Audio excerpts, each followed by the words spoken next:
Hello students, स्वागत है आपका बीपीएससी कॉर्नर में। फ्रेंड्स, आज के इस वीडियो में हम किरण पब्लिकेशन का जो वॉल्यूम 2 है उसके प्रैक्टिस सेट 6 को करने जा रहे हैं। जो हमारा है ये प्रैक्टिस सेट छठा है। इससे पहले हम लोगों ने कुल 5 प्रैक्टिस सेट को कवर कर लिया है। अगर आप नए आए हैं चैनल पर तो प्लीज़ आप चैनल को सब्सक्राइब कर लीजिए और जाकर उन सभी वीडियो को भी देख लीजिए जो हम लोगों ने अब तक कर लिया है। प्लस फ्रेंड्स, मेरा पहले टेलीग्राम चैनल नहीं था, इसलिए मैं आप लोग को प्रोवाइड नहीं करवा पा रही थी जो भी इसके जो पीडीएफ वगैरह हैं जो भी मैं करवाती थी। तो अब मैंने जो है टेलीग्राम चैनल का लिंक आप लोग को शेयर कर दिया है। जो भी स्टूडेंट्स को इसका पीडीएफ चाहिए तो आप प्लीज़ वहाँ पे जाकर उसको ले सकते हैं। तो प्लीज़ जाएं और जाकर टेलीग्राम पे जाकर जो है पीडीएफ को देख सकते हैं। तो फ्रेंड्स, बिना देरी किए हुए शुरू करते हैं आज का वीडियो। और वीडियो शुरू करने से पहले प्लीज़ सपोर्ट किया करने के लिए लाइक, शेयर और सब्सक्राइब कर लीजिए। और देखते हैं आज के महत्वपूर्ण सवाल को। आज का जो पहला सवाल है, महात्मा बुद्ध ने अपना पहला धर्म चक्र प्रवर्तन किस स्थान पर दिया था? तो यह दिया गया था आपके सारनाथ में। ऑप्शन 2 हो जाएगा इसका राइट आंसर। महात्मा बुद्ध ने अपना पहला उपदेश जो है 5 ब्राह्मण सन्यासियों को जो है ऋषि पत्तनम अथवा सारनाथ में दिए थे, और इसे ही बौद्ध धर्म में जो है धर्म चक्र प्रवर्तन कहते हैं। अगला सवाल है हमारा, भारत के संविधान की उद्देशिका में निहित शब्दों का प्रयोग कर रिक्त स्थान की पूर्ति करें। हम डैश भारत को एक संपूर्ण प्रभुत्व संपन्न सामाजवादी पंथनिरपेक्ष लोकतंत्रात्मक गणराज्य बनाने के लिए तथा उसके समस्त नागरिकों को, तो इसको आपको बताना है खाली जगह पर क्या आएगा। तो इसका राइट आंसर हो जाएगा हम भारत के लोग। जो संविधान जो प्रस्तावना शुरू होती है हम भारत के लोग से, तो ऑप्शन 3 हो जाएगा इसका राइट आंसर। देख लेते हैं हम अगले सवाल को। उस स्थान का नाम बताइए जहां बौद्धों की मान्यता के अनुसार गौतम बुद्ध ने अपनी मृत्यु के बाद परिनिर्वाण प्राप्त किया था। तो यह प्राप्त किया गया था आपका कुशीनगर में। ऑप्शन 2 हो जाएगा इसका राइट आंसर। और जो है 80 वर्ष की अवस्था में 483 ईस्वी पूर्व में जो है गौतम बुद्ध जो है महापरिनिर्वाण प्राप्त किए। तो ऑप्शन 2 हो जाएगा इसका राइट आंसर। देख लेते हैं हम अगले सवाल को। मुगल प्रशासन में मुहतसिब था, तो मुहतसिब जो थे यह थे लोक आचरण अधिकारी को कहा जाता है। अगला सवाल है, संघ सूची, राज्य सूची और समवर्ती सूची भारतीय संविधान की किस अनुसूची में जो है शामिल है? तो यह शामिल है आपकी 7वीं अनुसूची में। वीवीआई क्वेश्चन है फ्रेंड, कई बार एग्जाम में पूछा जा चुका है, याद रखिएगा।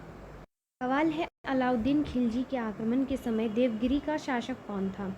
तो यह थे आपके रामचंद्र देव। ऑप्शन 1 हो जाएगा। अगला सवाल है, निम्नलिखित में किसको संविधान द्वारा मौलिक अधिकारों को लागू करने की शक्ति दी गई? तो यह शक्ति दी गई संसद को। ऑप्शन 2 हो जाएगा। अगला सवाल है, विश्व आर्थिक मंच वर्ल्ड इकोनॉमिक फोरम का मुख्यालय निम्न में किस शहर में स्थित है? तो यह अवस्थित है आपके जिनेवा स्विट्जरलैंड में। ऑप्शन 2 हो जाएगा इसका राइट आंसर। नेक्स्ट देख लेते हैं हम अगले सवाल को। 1856 के सिपाही विद्रोह में सिपाहियों को किस कंपनी द्वारा बनाए गए कारतूसों पर आपत्ति थी? तो यह था आपका कंपनी जो हो जाएगा एनफील्ड। ऑप्शन 2 हो जाएगा। नेक्स्ट देख लेते हैं हम अगले सवाल को। निम्न में कौन सा मुख्य रूप से मद्रास की होम रूल लीग की स्थापना से संबंधित थे? तो यह संबंधित थे आपके एनी बेसेंट। एनी बेसेंट जो है मद्रास में होम रूल लीग से जो है संबंध रखती हैं। और बाल गंगाधर तिलक ने भी जो है 1916 को जो है आपके कर्नाटक में इंडियन होम रूल की शुरुआत की थी। नेक्स्ट देख लेते हैं हम अगले सवाल को। अगला सवाल है हमारा, 1872 ईस्वी में राजा राम मोहन रॉय ने एक नई धार्मिक संस्था की स्थापना की जिसे डैश सभा कहा जाता था, जिसे बाद में ब्रह्म समाज का नाम दिया जाने लगा। तो यह कौन था समाज? तो यह हो जाएगा आपका आत्मीय सभा। ऑप्शन 1 हो जाएगा इसका राइट आंसर। नेक्स्ट देख लेते हैं हम अगले सवाल को। अगला सवाल है, स्वामी विवेकानंद द्वारा 1889 में डैश क्या किया गया था? तो यह किया गया था आपका रामकृष्ण मिशन की स्थापना की गई थी 1879 में स्वामी विवेकानंद के द्वारा। अगला सवाल है, 1795 और 1804 के बंगाल विनियमन अधिनियमों ने घोषित किया तो यह घोषित किया था कन्या हत्या को अवैध। ऑप्शन 2 हो जाएगा।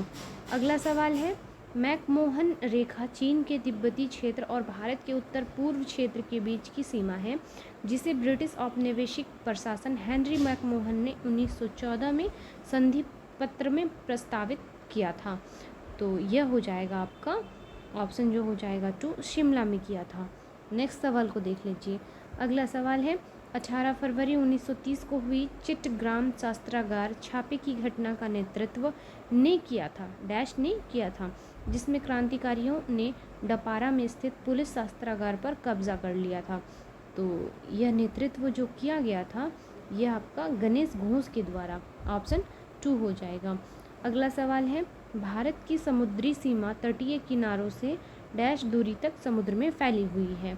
तो ये फैली हुई है आपकी 12 समुद्री मील तक। ऑप्शन 3 हो जाएगा इसका राइट आंसर। नेक्स्ट देख लेते हैं हम अगले सवाल को। अगला सवाल है, निम्नलिखित में कौन सा देश आंशिक या पूर्ण रूप से सहारा रेगिस्तान में नहीं आता है? तो यह हो जाएगा आपका नाइजीरिया। अगला सवाल है, माउंट किलिमंजारो में स्थित एक निष्क्रिय ज्वालामुखी है। तो यह हो जाएगा आपका तंजानिया में। ऑप्शन 1। नेक्स्ट है, जल का रासायनिक समीकरण H2O है। H2O लिखने के लिए हम MS वर्ड की इनमें से किस विशेषता का उपयोग किया जा सकता है? तो इसे लिखने के लिए हम जो है सब स्क्रिप्ट का उपयोग करेंगे। ऑप्शन 3 हो जाएगा। अगला सवाल है, लोकसभा या विधानसभा चुनाव में खड़े होने के लिए उम्मीदवार की आयु कम से कम वर्ष होनी चाहिए। तो कम से कम जो है 25 वर्ष की आयु पूरी होनी चाहिए। ऑप्शन 3 हो जाएगा इसका आंसर। अगला सवाल है, नवपाषाण युग के अवशेष बिहार के किन स्थानों से प्राप्त हुए हैं? तो यह प्राप्त हुए हैं उपयुक्त में से एक से अधिक हो जाएगा इसका आंसर, क्योंकि वैशाली और के चेचर से प्राप्त हुआ है, सारण के चिरान से और पटना के मनेर से। इन तीनों ही स्थान से जो है नवपाषाण युग के अवशेष मिले हैं बिहार से। तो जो ऑप्शन है ये भी याद रखिएगा। अगला सवाल है, डैश मंदिर एलोरा महाराष्ट्र में स्थित एक प्राचीन हिंदू मंदिर है जो चट्टानों को काटकर बनाए गए सबसे बड़े मंदिरों में से एक है। तो यह हो जाएगा आपका कैलाश मंदिर। ऑप्शन 3 हो जाएगा इसका राइट आंसर।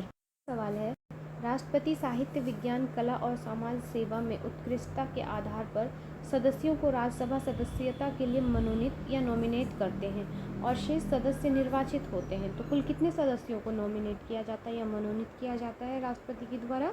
तो यह हो जाएंगे कुल 12 जो है व्यक्तियों को। तो ऑप्शन 3 हो जाएगा इसका राइट आंसर। देख लीजिए अगले सवाल को। दिवंगत अभिनेता कुमुदलाल गांगुली, जिन्हें उनके मंचीय नाम अशोक कुमार से भी जाना जाता है, का जन्म बिहार के निम्नलिखित में किस शहर में हुआ था? तो यह हुआ था आपके भागलपुर में। ऑप्शन 3 हो जाएगा इसका आंसर। अगला सवाल है हमारा, 1940 में पटना महिला विश्वविद्यालय की स्थापना निम्नलिखित में किस समाज द्वारा की गई? तो इसकी स्थापना की गई है sisters of the apostolic Carmel के द्वारा। तो ऑप्शन 1 हो जाएगा इसका राइट आंसर। अगला सवाल है, ताम्रपाषाण युग के अवशेष बिहार के निम्नलिखित में से किस स्थानों से प्राप्त नहीं हुए हैं? तो जहाँ से नहीं प्राप्त हुआ है यह हो जाएगा पाटलिपुत्र, पटना से। बाकी जो है ये दोनों से ही प्राप्त हुए हैं। अगला सवाल है हमारा, किसने कहा था कि कांग्रेस आंदोलन ना तो लोगों द्वारा प्रेरित था, ना ही यह उनके द्वारा सोचा या योजनाबद्ध किया गया था? तो यह कथन था आपका सर सैयद अहमद खां का। ऑप्शन 2 हो जाएगा इसका राइट आंसर। अगला सवाल है, निम्न में मुख्यतः किसका उपयोग फोटोवोल्टिक और सौर सेल बनाने के लिए किया जाता है? तो यह हो जाएगा आपका SI का उपयोग करते हैं हम। सिलिकॉन में बहुत अधिक फोटो जो होता है कनेक्टिविटी होती है, जो इसे फोटोवोल्टिक सेल के लिए जो है एक लोकप्रिय विकल्प बनाती है। तो सिलिकॉन हो जाएगा इसका ऑप्शन 1 हो जाएगा। नेक्स्ट देखते हैं हम अगले सवाल को। 16 महाजनपदों के संदर्भ में निम्न में कौन सा राजधानी शहर नहीं थी? तो जो नहीं थी यह थी आपकी अवंती। अगला सवाल है, निम्नलिखित में कौन सी नदी बिहार में प्रवाहित नहीं होती है? तो यह नदी है आपकी जो पार्वती नदी। बाकी जो कर्मनाशा है और गंडक है ये दोनों ही प्रवाहित होती है। अगला सवाल है हमारा, आइबेरियाई प्रायद्वीप निम्न में से किस महाद्वीप में स्थित है? तो आइबेरियाई प्रायद्वीप या पेनिनसुला यह अवस्थित है आपके दक्षिणी अमेरिका में, सॉरी फ्रेंड्स, यूरोप में, सॉरी यूरोप में। नेक्स्ट देख लेते हैं अगले सवाल को। कार्बोहाइड्रेट ऊर्जा प्रदान करते हैं, तो यह ऊर्जा प्रदान करते हैं आपका 4 कैलोरी, ऑप्शन 3 हो जाएगा इसका राइट आंसर। नेक्स्ट देख लेते हैं अगले सवाल को। निम्न में कौन सा विटामिन वसा में घुलनशील नहीं है, तो जो वसा में घुलनशील नहीं है ये हो जाएगा आपका विटामिन सी। विटामिन जो सी होता है यह वसा में घुलनशील नहीं है, यह जल में घुलनशील है। जो विटामिन सी और एक विटामिन याद रखिएगा, और विटामिन बी, ये दोनों ही जो होते हैं वसा में घुलनशील नहीं होते हैं, जल में होते हैं। वही विटामिन ए, के, डी जो होता है ये वसा में घुलनशील होते हैं। अगला सवाल है हमारा, बादाम कौन से विटामिन से समृद्ध होते हैं, तो यह समृद्ध होता है आपका विटामिन ई से भरपूर होता है, तो ऑप्शन 3 हो जाएगा इसका राइट आंसर। देख लीजिए अगले सवाल को। शरीर में तरल पदार्थ के संतुलन को बनाए रखने के साथ साथ हृदय की मांसपेशियों को सही तरीके से काम करने के लिए महत्वपूर्ण है, तो क्या आवश्यकता होती है, तो इसमें पोटेशियम काफ़ी जो होता है इम्पॉर्टेंट होता है, तो ऑप्शन 3 हो जाएगा इसका राइट आंसर। देख लीजिए अगले सवाल को। अगला सवाल है, एक वयस्क व्यक्ति में लाल रक्त कोशिकाओं की सामान्य संख्या मिली क्यूब होती है, तो यह हो जाएगा आपका ऑप्शन जो 3 हो जाएगा, 4.6 से 6.2 तक होता है। नेक्स्ट सवाल को देख लीजिए। जल संक्रमण संयंत्रों में घुले हुए ठोस पदार्थों को हटाने के लिए क्या उपाय किए जाते हैं, तो इसके लिए हम जो करते हैं रिवर्स ऑस्मोसिस, आसवन और आयन एक्सचेंज करते हैं। अगला सवाल है, निम्नलिखित में कौन सा यौगिक संगमरमर का एक प्रमुख घटक है, तो यह घटक है आपका कैल्शियम कार्बोनेट। नेक्स्ट है सवाल, निम्नलिखित में किस आवृत्ति की ध्वनि मनुष्य द्वारा श्रव्य होती है, तो यह हो जाएगा 100 हर्ट्ज तक की ध्वनि को जो है मनुष्य आसानी से सुन सकता है। अगला सवाल है, फ़ारेनहाइट स्केल में पानी का क्वथनांक है, तो कितना हो जाएगा, यह हो जाएगा आपका 212 डिग्री फ़ारेनहाइट, ऑप्शन 3 हो जाएगा इसका आंसर। अगला सवाल है, निम्नलिखित में कौन सी प्रक्रिया एक रासायनिक परिवर्तन है, तो रासायनिक परिवर्तन के अंतर्गत जो हो जाएगा पौधों में प्रकाश संश्लेषण की जो क्रिया होती है यह एक रासायनिक प्रक्रिया होती है। अगला सवाल है, पालतू एवं घरेलू जानवरों की चिकित्सा के लिए उन्हें किस डॉक्टर के पास ले जाया जाता है, तो उसे जो है वेटरिनरी पशु चिकित्सक के पास लेके जाया जाता है, ऑप्शन 1 हो जाएगा। अगला सवाल है, पौधे की किस भाग को उसकी रसोई कहा जाता है, तो पत्ते को जो होता है उसको रसोई घर कहा जाता है पौधे के। अगला सवाल है, उस स्त्री का क्या नाम था जिसने चिपको आंदोलन की शुरुआत की तथा अपना जीवन बलिदान कर दिया, तो यह है आपकी अमृता देवी बिश्नोई, ऑप्शन 3 हो जाएगा। देख लीजिए अगले सवाल को। शहरों में सड़कों के किनारे लगे पौधों की देखरेख करता है, तो कौन लोग करते हैं इसकी देखरेख, तो यह हो जाएगा नगर निगम द्वारा जो होता है इसकी देखभाल की जाती है। अगला सवाल है, मधुमक्खी शहद निर्माण के लिए इसको एकत्र करती हैं, तो किसको एकत्र किया जाता है, तो यह पराग को करती है, ऑप्शन 2 हो जाएगा। हम भोजन करते हैं क्योंकि, इसका जो राइट आंसर हो जाएगा उपयुक्त में से एक से अधिक इसका कारण हो जाएगा, क्योंकि यह जो है कोशिकाओं का निर्माण एवं मरम्मत करता है, यह प्रजनन और विकास में भी सहायक होता है, इसमें हमें ऊर्जा मिलती है, और भी बहुत सारे कारण होते हैं, इसलिए जो होता है हम भोजन करते हैं। नेक्स्ट देख लेते हैं अगले सवाल को। निम्नलिखित में कौन सी कीमती पत्थर एक तत्व से बना है और एक यौगिक नहीं है, तो यह हो जाएगा आपका हीरा, ऑप्शन 3। नेक्स्ट है, एक साधारण लोलक की समय सीमा पर निर्भर करती है, तो यह निर्भर करती है लोलक की लंबाई पर। अगला सवाल है, हमारे पेट में स्थित पाचक रस में मुख्य रूप से होता है, तो यह होता है आपका हाइड्रोक्लोरिक अम्ल पाया जाता है। अगला सवाल है हमारा, परमाणु बम बनाने के लिए सामान्यतः निम्नलिखित में किस तत्व का उपयोग किया जाता है, तो हम यूज़ करते हैं यूरेनियम का, ऑप्शन 3 इसका राइट आंसर हो जाएगा। परमाणु बम बनाने के लिए सामान्यतः जो है यूरेनियम का हम उपयोग करते हैं। अगला सवाल है, गंडक परियोजना किन दो राज्यों की संयुक्त सिंचाई परियोजना है? तो यह है आपके बिहार और उत्तर प्रदेश की यह जो परियोजना है गंडक परियोजना। तो ऑप्शन 1 हो जाएगा इसका आंसर। अगला सवाल है, निष्क्रिय विरोध पैसिव रेसिस्टेंस के सिद्धांत का प्रतिपादन किसने किया? तो इसका प्रतिपादन किया गया अरविंद घोष के द्वारा। अगला सवाल है, जिस समिति की सिफारिश पर भारत में पंचायती राज की स्थापना की गई उसका अध्यक्ष कौन था? तो उसके अध्यक्ष थे बलवंत राय मेहता। ऑप्शन 3 हो जाएगा। अगला सवाल है, भारतीय संविधान के अनुच्छेद 243 बी के अनुसार मध्यवर्ती स्तर पर पंचायतों की गठन उस राज्य में नहीं किया जा सकता जिसकी आबादी लाख से अधिक नहीं है। तो कितने लाख की ज़रूरत है? तो यह हो जाएगा 20 लाख। ऑप्शन 1। नेक्स्ट सवाल है, सहकार से समृद्धि के विज़न को साकार करने के लिए केंद्र सरकार द्वारा अलग से कौन सा मंत्रालय बनाया गया? तो यह बनाया गया आपका सहकारिता मंत्रालय को।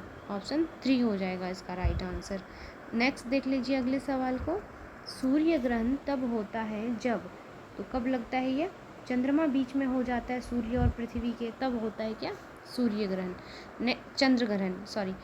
नेक्स्ट देख लेते हैं अगले सवाल को। अगला सवाल है, भारत में जनसंख्या वृद्धि के इतिहास में कौन सा वर्ष महाविभाजन का वर्ष कहलाता है? ग्रेट डिवीज़न ईयर कौन सा कहलाता है? तो यह हो जाएगा आपका 1951 का साल जो है महाविभाजन काल कहलाता है। अगले सवाल को देख लेते हैं। अगला सवाल है, भारत के संविधान का निम्नलिखित में कौन सा अनुच्छेद प्रेस की स्वतंत्रता से संबंधित है? तो यह संबंधित है आपका अनुच्छेद 19। नेक्स्ट सवाल है, भूविज्ञान की दृष्टि से उत्तरी बिहार का मैदान किस कल्प से संबंधित है? तो यह जो संबंधित हो जाएगा चतुर्थ कल्प से। ऑप्शन 1 हो जाएगा। अगला सवाल है, राष्ट्रीय कृषि और ग्रामीण विकास बैंक की स्थापना नाबार्ड किस पंचवर्षीय योजना की अवधि में की गई? तो यह की गई आपके 6ठी पंचवर्षीय योजना में, और इसकी स्थापना है नाबार्ड की 1982 में की गई है। यह भी आप याद रखिएगा। देख लेते हैं हम अगले सवाल को, दूसरी पंचवर्षीय योजना की रूपरेखा तैयार की थी। तो दूसरी पंचवर्षीय योजना की रूपरेखा तैयार की गई थी पीसी महालनोबिस के द्वारा। तो ऑप्शन जो 3 हो जाएगा इसका राइट आंसर हो जाएगा। और इस योजना का कार्यकाल कब से था? तो यह था आपका 1956 से जो था 61 तक चला था, याद रखिएगा। अगला सवाल है हमारा, चूहा मारने का जहर किस रासायनिक पदार्थ से बनता है? तो यह बनाया जाता है आपका पोटेशियम साइनाइड से। अगला है, हाइड्रोजन को जलाने से क्या बनेगा? हाइड्रोजन को जलाने से हमें जो प्राप्त होता है यह पानी मिलता है। ऑप्शन 3 हो जाएगा इसका राइट आंसर। सवाल है, सोने को घोला जा सकता है? तो सोने को हम घोलते हैं आपके 3 भाग हाइड्रोक्लोरिक एसिड तथा 1 भाग नाइट्रिक एसिड के मिश्रण में। तो ऑप्शन 3 हो जाएगा। नेक्स्ट सवाल है, शक्कर की किण्वन फर्मेंटेशन से क्या बनता है? तो इसकी किण्वन से हम बनाते हैं इथाइल अल्कोहल को। ऑप्शन 1 हो जाएगा इसका राइट आंसर। नेक्स्ट सवाल है, मुद्रा से संबंधित निम्नलिखित वाक्यों में कौन सा गलत है? तो जो कथन गलत है इसमें से यह हो जाएगा, सभी वस्तुओं और सेवाओं के मूल्य को मौद्रिक इकाइयों में व्यक्त नहीं किया जा सकता। नेक्स्ट सवाल है हमारा, भारत के आर्थिक सुधार का जनक किसे कहा जाता है? तो यह कहे जाते हैं पीवी नरसिम्हा राव। ऑप्शन 3 इसका राइट आंसर हो जाएगा। और यह जो है 1991 से जो है प्रधानमंत्री थे। नेक्स्ट सवाल को देख लेते हैं, श्रीमती मलिक 50 वर्षीय महिला है, उनको अस्थियों में बहुत दर्द रहता है एवं उनके दांत भी गिरने लगे। उन्हें किस मुख्य पोषक तत्व की कमी है? तो उसे कमी हो गई है कैल्शियम की। ऑप्शन 2 हो जाएगा। सवाल है, मधुमेह के रोग में किसकी कमी होती है? तो मधुमेह के रोग में जो होती है इंसुलिन की कमी हो जाती है। अगला सवाल है, जब कार्बन हाइड्रोजन और ऑक्सीजन एकत्र होते हैं तब का निर्माण होता है? तो किसका निर्माण होता है? यह हो जाएगा कार्बोहाइड्रेट का। अगला सवाल है, नींबू एवं आंवला में यह विटामिन प्रचुर मात्रा में होती है। तो विटामिन सी पाया जाएगा आंवला एवं नींबू में, क्योंकि ये जो होता है रिच सोर्स से भरा होता है। अगला सवाल है, भोजन को लंबे समय तक परिरक्षित करने के लिए उसे क्या करते हैं हम? तो कम तापमान में रखते हैं, जैसे कि आप फ्रिज का यूज़ कर लेते हैं। अगला सवाल है, गर्मियों में हमारा पसीना बहाकर उस अपने तापमान पर नियंत्रण करता है। कुत्ते शरीर को ठंडा करने के लिए करते हैं, तो क्या करते हैं? तो यह जो करते हैं, हाँफते हैं। ऑप्शन 2 हो जाएगा इसका आंसर। नेक्स्ट सवाल है, इनमें कौन सा तरल पदार्थ आंत से अवशोषित वसा को ग्रहण करता है और अतिरिक्त द्रव्य को अतिरिक्त कोशिकीय स्थान से वापस रक्त में ले जाता है? तो यह हो जाएगा आपका लसिका। ऑप्शन 2 हो जाएगा इसका राइट आंसर। लसिका तंत्र में मौजूद द्रव्य को लसिका कहा जाता है, और लसिका जो होता है आंत से पचे भोजन और अवशोषित वसा का वहन करती है। अगले सवाल को देख लेते हैं, सहयोग और खिलाफत आंदोलन कब शुरू किए गए थे? तो यह आंदोलन शुरू किया गया था 1920 को। नेक्स्ट है, भू आकृतियों और उनकी उत्पत्ति के अध्ययन को कहा जाता है? तो इसके अध्ययन को हम कहते हैं भू आकृति विज्ञान, जियोमॉर्फोलॉजी कहते हैं। अगला सवाल है, मानव के अमाशय में कौन सा अम्ल होता है? तो मानव के अमाशय या स्टोमैक में जो होता है हाइड्रोक्लोरिक एसिड होता है। अगला सवाल है, निम्नलिखित में कौन सा भारत के द्वितीय प्रधानमंत्री लाल बहादुर शास्त्री का स्मारक है? तो यह हो जाएगा आपका विजय घाट। ऑप्शन 3 हो जाएगा इसका राइट आंसर। नेक्स्ट देख लेते हैं अगले सवाल को, कौन सी नदी पश्चिमी तटीय मैदानों में प्रवेश करने से पहले 275 मीटर ऊंची चट्टान में से गिरती है और गेसोप्पा जलप्रपात बनाती है? तो यह है आपकी ऑप्शन जो हो जाएगा 3 हो जाएगा, शरावती नदी। ऑप्शन 3 हो जाएगा इसका राइट आंसर। तो फ्रेंड, वीडियो कैसा लगा प्लीज़ फीडबैक दीजिए। मिलते हैं नेक्स्ट वीडियो में, तब तक के लिए थैंक यू।